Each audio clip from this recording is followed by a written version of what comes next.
हिंदू सनातन धर्म में हमेशा से जानवरों को एक अहम दर्जा दिया गया है। दकर्मा आज आपको शक्ति के प्रतीक कहे जाने वाले गजराज के बारे में बताने जा रहा है, लेकिन उससे पहले आप सभी से विनती रहेगी कि आप जल्दी से हमारे चैनल को सब्सक्राइब करें। भारत की धार्मिक परंपराओं में हाथी को रॉयल्टी, ऐश्वर्य, शक्ति, बुद्धि, उत्सुकता, विनाशकारी शक्ति और लोभी शक्ति का प्रतीक बताया गया है। कहा जाता है कि हाथियों की आत्माएं बहुत ज्यादा विकसित होती हैं। हिंदू पुराणों के मुताबिक पूर्व काल में हाथियों के पंख भी हुआ करते थे।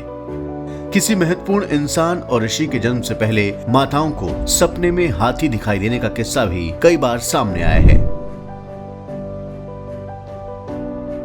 पौराणिक कथाओं के मुताबिक 8 सबसे बलशाली हाथियों ने इस पृथ्वी को अपने सिरों पर थाम रखा है। इन्हें अष्ट दिग्गज कहा जाता है। ये सभी 8 दिशाओं में स्थित होकर पृथ्वी को अपने सिरों पर धारण करते हैं। ये सभी हाथी अकुपार नाम के एक कछुए पर खड़े हैं। वाल्मीकि रामायण के बालकांड में चारों दिशाओं को संभालने वाले 4 हाथियों का उल्लेख मिलता है। बाद की कथाओं में इनकी संख्या 8 बताई जाती है। इनके नाम हैं ऐरावत, अंजन, महापद्म, पुंडरीक, वामन, कुमुद, सार्वभौम, सुप्रतीक और पुष्पदंत। समुद्र मंथन के दौरान निकलने वाले ऐरावत को वाहन के तौर पर देवराज इंद्र को भेंट किया गया था। इसे हाथियों में सबसे श्रेष्ठ हाथी का दर्जा मिला है। खुद भगवान श्री कृष्ण ने श्रीमद् भगवद गीता में अपनी तुलना गजों में श्रेष्ठ ऐरावत से की है। बौद्ध और जैन धर्मों में भी ऐरावत हाथी का उल्लेख बड़ी श्रद्धा और सम्मान से किया जाता रहा है। हाथी को सनातन धर्म में सौभाग्य और समृद्धि से जोड़ा जाता रहा है। इंद्र के वाहन के अलावा माता लक्ष्मी के एक स्वरूप गज लक्ष्मी का वाहन भी एक सफेद हाथी है। वैसे भी माता लक्ष्मी का अभिषेक 2 हाथी करते हैं। प्राचीन मूर्तियों में माता लक्ष्मी को 2 हाथियों के द्वारा जलाभिषेक करते हुए दिखाया गया है। सभी गणों के स्वामी गणेश का सिर भी हाथी का ही है। उनका बड़ा सिर ज्ञान, बुद्धि और विचार शक्ति का प्रतीक माना जाता है, जबकि उनकी सूंड लोभी शक्ति का प्रतिनिधित्व करती है, जबकि उनके बड़े कान चौकसी को दर्शाते हैं। महाभारत में 8 दिग्गज हाथियों के वर्णन के अलावा 2 नामचीन हाथियों को विशेष स्थान मिला है। पहला हाथी है अश्वत्थामा, जिसका वध भीम ने किया था और कृष्ण के कहने पर युधिष्ठिर ने इसी हाथी की मृत्यु की सूचना द्रोणाचार्य को दी थी। अश्वत्थामा हतो नरो व कुंजरा, अर्थात अश्वत्थामा मारा गया लेकिन नर नहीं, हाथी। द्रोणाचार्य के पुत्र का नाम भी अश्वत्थामा था। महाभारत का दूसरा प्रसिद्ध हाथी सुप्रतीक है। इसी हाथी पर सवार होकर प्राग ज्योतिषपुर के राजा भगदत्त ने युद्ध किया था। इस हाथी का वध भी भीम के द्वारा किया गया था।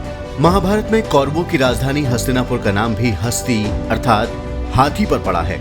कहा जाता है कि हस्तिनापुर में हाथियों की बहुतायत थी। इसके अलावा कुरुवंश के एक राजा का नाम भी हस्तिन था, जिसके नाम पर हस्तिनापुर राजधानी बसी हुई थी। यजुर्वेद में हाथियों को पालने की विधि का विस्तार से उल्लेख किया गया है। वैसे तो वाल्मीकि रामायण में भी हाथियों का वर्णन विस्तार से किया गया है, लेकिन एक विशेष हाथी का वर्णन श्री राम के प्रिय हाथी के रूप में आता है। इस हाथी का नाम शत्रुंजय है। श्री राम जब अपने वनवास के लिए प्रस्थान कर रहे थे, तब उन्होंने अपने इस प्रिय हाथी का दान अपने गुरुपुत्र सुयज्ञ को कर दिया था। इसी तरह वाल्मीकि रामायण के सुंदरकांड में रावण की छाती पर ऐरावत हाथी के दांतों के निशान पड़ने का उल्लेख भी है। प्राचीन भारत में हाथियों ने युद्ध में अहम भूमिका निभाई थी। सिकंदर को भारतीय राजाओं से लड़ने में बड़ी कठिनाई हुई थी, क्योंकि उन राजाओं ने ट्रेंड हाथियों के एक बड़े झुंड को बनाए रखा था। आज के भारत के बारूदी टैंक जो काम करते हैं, उस समय के लड़ाकू हाथी भी वही काम करते थे। उन हाथियों के झुंड ने सिकंदर की सेना को कुचल दिया था और भारत के अंदरूनी हिस्से में आगे बढ़ने की उसकी योजना को खत्म कर दिया था।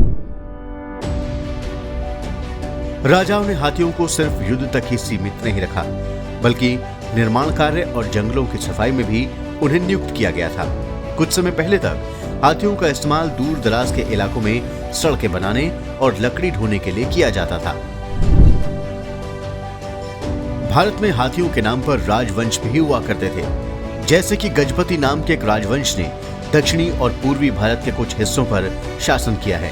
चंद्रगुप्त मौर्य के दरबार में एक यूनानी राजदूत मैक्सनीज के लेखन से हमें पता चलता है कि राजा ऐसे लोगों को भी रखते थे जो जंगली हाथियों को पकड़कर पालतू बनाने का काम करते थे। उत्सवों और सार्वजनिक जुलूसों के दौरान उनका उपयोग भी किया जाता है, लेकिन कहीं ना कहीं आज के दौर में हाथी बंदी बने हुए हैं और इंसानी लापरवाही और क्रूरता के संपर्क में भी आते ही रहते हैं। तो देखा आपने, हिंदू सनातन धर्म में हाथी की महत्ता कितनी ज्यादा है।